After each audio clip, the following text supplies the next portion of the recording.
कोरची कुरखेडा राष्ट्रीय महामार्गावरील बेडगाव घाटात बुधवारी सकाळी 11:30च्या सुमारास भीषण अपघात घडला. छत्तीसगडहून कुरखेडाकडे येणाऱ्या मालवाहू ट्रकचा ब्रेक निकामी झाल्याने ट्रकने समोरून येणाऱ्या महिंद्रा कारला जोरदार धडक दिली. धडकेची तीव्रता इतकी प्रचंड होती की कारचा अक्षरशः चुराडा झाला.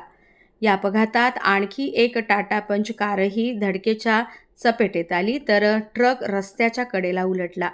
मात्र एवढ्या मोठ्या दुर्घटनेत कोणतीही जीवितहानी झाली नसल्याने सर्वांनी सुटकेचा निश्वास सोडला.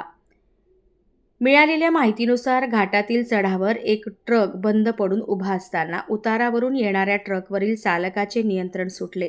ट्रकने विरुद्ध दिशेने येणाऱ्या महिंद्रा कारला जोरदार धडक दिली.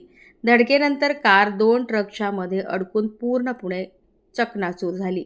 या कारमधून कुरखेडा येथील कंत्राटदार रामसुख चोयल हे मित्र प्रमोद पेशराम यांच्या कुटुंबियांना शालेय प्रवेशासाठी राजनांदगाव येथे घेऊन जात होते. अपघातानंतर स्थानिक नागरिकांनी तात्काळ मदतीसाठी धाव घेत सर्व प्रवाशांना सुरक्षित बाहेर काढले. अपघातानंतर ट्रकमधील लोखंडी सळ्या रस्त्यांवर विखुरल्या तर डिझेलची टाकी फुटल्याने मोठ्या प्रमाणात डिझेल रस्त्यावर सांडले.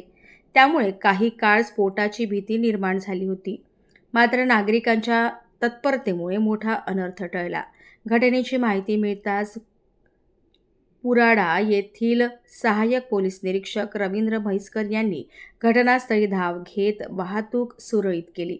अपघातग्रस्त वाहने हटवून काही वेळातच घाटातील वाहतूक पूर्ववत करण्यात आली.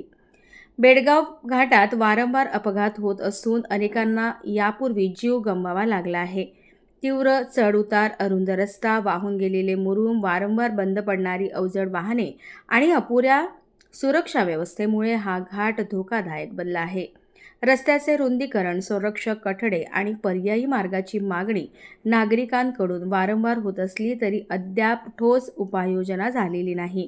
त्यामुळे आणखी किती अपघात झाल्यावर प्रशासन जागे होणार असा संतप्त सवाल वाहनचालक आणि स्थानिक नागरिक उपस्थित करीत आहेत.